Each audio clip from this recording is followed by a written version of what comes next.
Hello survivors of 2020. In today's video I'm going to be doing a best and worst of the year really. I am going to be talking about a lot of purchases but also more like life experiences and how I felt throughout the year because we're in the middle of a pandemic, you know. Congratulations for making it through the year because oh my god, like what the I don't know if you guys are in the UK, but here in the UK we have different tiers: tier 1, tier 2, tier 3, tier 4, tier 5, tier 100, 1000. Where I'm at the moment, we are in tier 3, so we're not really allowed to do a great deal, but we move. I definitely want to start off this video by talking about the best because I've been super excited and can't believe how lucky I've been this year regardless of the situation and me being on furlough since March. So without further ado, so the number one for me is definitely my New York trip. Like, wow. And guys, we were so lucky we were able to go. Me and my two friends actually went in Feb and we got back a week before lockdown. How crazy is that? This trip was totally spontaneous. I just called my friend and I said, guess what, I want to go to New York. Do you?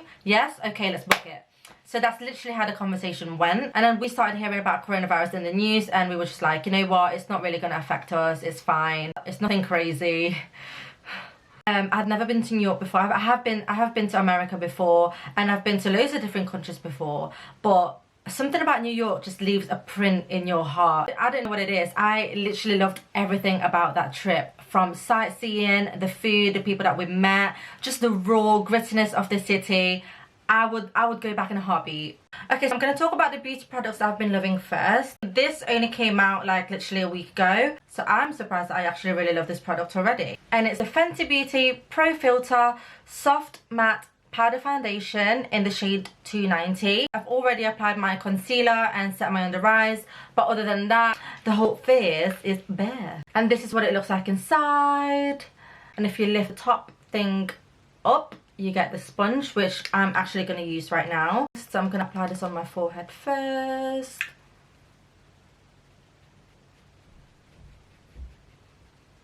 Wow. And I did actually wear this all day today and my skin looked flawless. So smooth. And then I'm just going to apply it on the nose area.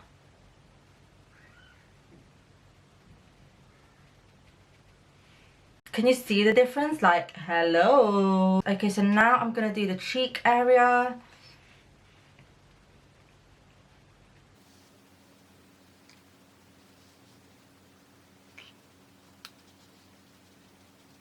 It just really blurs out your skin and makes it look so smooth. Wow. And apparently it is a medium to full coverage foundation, so you can definitely build it up. Okay, so now I want to do a face comparison. That's my bare skin right there. And that's my skin with the powder foundation. Like, wow. I'm going to do the other side now.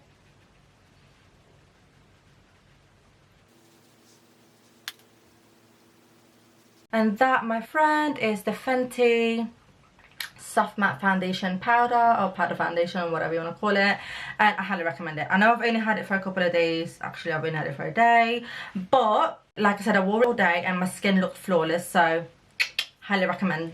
Okay, so now that my base is on, I might as well go on to the other products that I've been loving this year.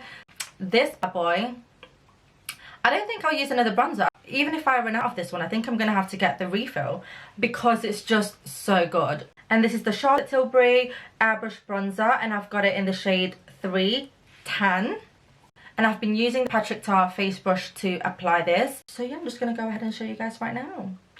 Okay, so I literally only do like 1 or 2 dips, get rid of the excess, and I literally just brush it onto my cheeks.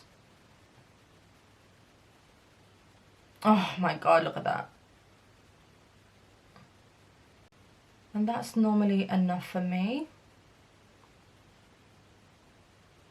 It just applies so smoothly and it's not like an overwhelming bronzer. You know what I mean? Do you? Do you know what I mean? Do I know what I mean? I don't know.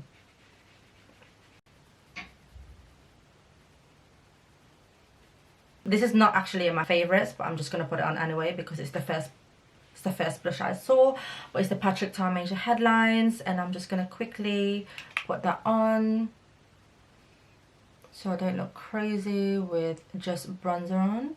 I haven't found that wow blush, so if any of you guys have any recommendations for nice blushes, let me know in the comments down below. Alright, so moving on to two more products that I've been really loving this year. And it's funny because one of them I've only had since Christmas, so... And the next one is this Patrick Tar Major Headlines lipstick, and I got it in the shade... Oh, she's single. I'm not. You don't understand how hard it is for me to find a perfect nude because of my skin tone. Some of them are too pink or too mauvey, but this is literally like a perfect everyday nude from me. And what I'm going to do is combine... Okay, so I'll just show you guys the next product. And it's the Fenty Gloss Bomb Cream, and I got it in the shade Honey Waffles. Like, come on, have you seen that shade? I found my match made in heaven. So normally I just go ahead and put that on.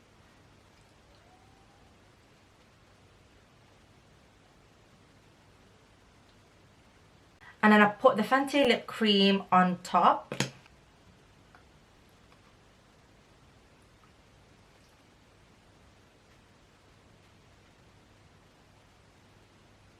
This lip combo, for me, match made in heaven. Okay, so up next is my camera that I'm filming on right now. And I've got the Canon EOS M100 camera.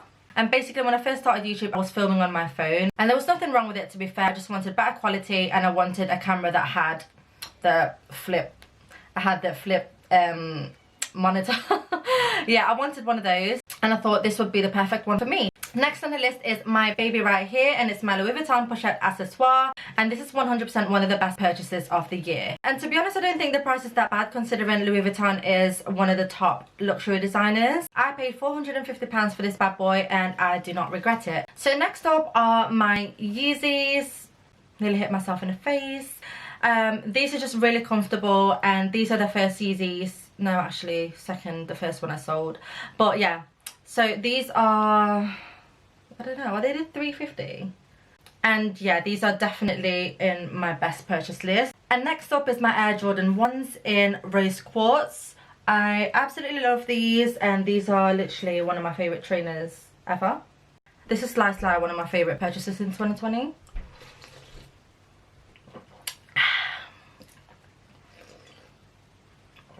Oh god, I love Fanta Fruit Twist.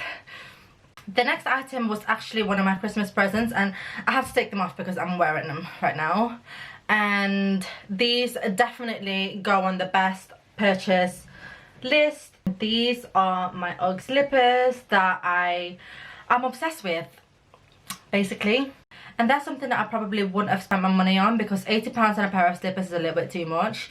Alright, up next is my favourite item on the list, and it's my brand new baby, the Dyson Airwrap. I'll tell you guys the backstory in a minute, but it's basically what I used on my hair about 2 hours ago, and what can I say?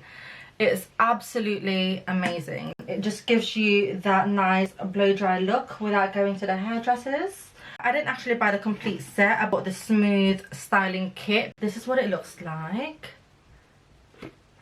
I'm just happy that I can achieve this bouncy blow dry look in my house. Oh, last on the best list, but definitely not least. It's not something I can show you guys because I'm pretty sure I'd get arrested or my YouTube would be taken down for indecent exposure. But basically, I have paid for 8 sessions of laser hair removal down. Yeah, the Dyson Airwrap and the laser hair removal is definitely my top 2 favourite purchases of the year. Oh, actually, I've got some meh items, and I'll tell you why. Let me explain. The first one is my YSL college bag, and I know some of you guys are going to be shocked. This is why you should really think about purchasing something really expensive before you actually go and spend the money on it, because they might look great, okay, they might look nice, but they might not be the one for you. Yes, it's a lovely looking bag and I do still really like it, and I do wear it quite often actually, but it's just not my fave. Alright, so let's move on to the worst purchases of 2020. And I'm going to show you guys this one first because it's actually the reason why I bought the Dyson Airwrap. So this was given to me as a present for Christmas, but because I literally just don't need it. I really didn't need it, so I thought why not just take it back and get something that you've wanted for a very long time, which is the Dyson Airwrap. It's the Louis Vuitton Toiletry Pouch 19. And at first I was like, yeah, it's actually really nice, like I can put my makeup in it, but actually I carry a lot of makeup and I could barely fit my Fix Plus in it, so that's just a no-no. It's actually being picked up by the courier on Monday, and yeah, I'm saying goodbye to this little pouch. On my next worst purchase list might come as a shock because I absolutely love this bag. It's so beautiful and it's very special to me because it's the first designer bag I ever purchased. And I was really proud because I worked so hard for it. I felt like I truly deserved it. And it's the Louis Vuitton Pochette Felicie. Basically, I purchased this before New York. I wanted something to take on my trip that I can just have crossbody or take the straps off and carry it as a clutch. So like a all-in-one bag. But to me, it was worth the money because I could use it in multiple ways. But I spent a lot of money on this bag. And my friends actually bought the same bag at the airport and got 20% off, which was like a slap in the face for me. It's been sitting in my wardrobe since July, and that's a long time for a bag that's this expensive to be sitting in my wardrobe. It's on my wish list because it was probably the wrong time to buy a bag like this. Had I known that the world was going to end up like this, I probably wouldn't have bought this in the first place. Worst pair of shoes, number one, my off-white sneakers. So I bought this from Luisaviaroma. I think these were supposed to be like 410. I got it for 200, 230, something like that. So I was like, bargain, might as well get it. Turns out they're very uncomfortable. I wouldn't even walk 2 hours in these. They're very bulky, they're very heavy. So yes, these are definitely on my worst purchases of the year. The last one is actually right on the top of my wardrobe and I couldn't be bothered to reach it, to be honest with you. But it's basically the YSL Opium heels. Again, I actually don't regret buying them because they're so beautiful. They're literally the most beautiful shoes I've ever seen in my life. And I've never seen anyone wear the ones that I've got because I think mine got discontinued. I don't regret buying it because they're so beautiful and I got it with 40% off. But I can't walk in them. How bloggers walk in those YSL heels, I do not know, because they're so painful and they're so high. I think they're 120 centimeters, 120 something anyway, but they're so uncomfortable, they're so hard to walk in, and again, they've been sat in my wardrobe for so long because where am I going?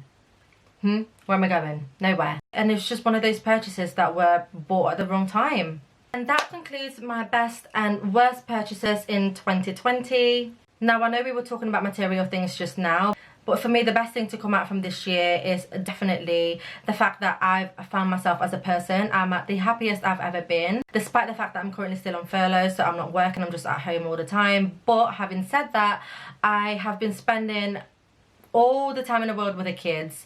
I've gained friends. I've reconnected with my school friends, which I'm super grateful for. So yeah, that's the end of my video. I hope you guys have had a fantastic end of the year. I wish you guys the very best of luck in 2021. Make sure you click like, subscribe to my channel, and I'll see you guys in my next video.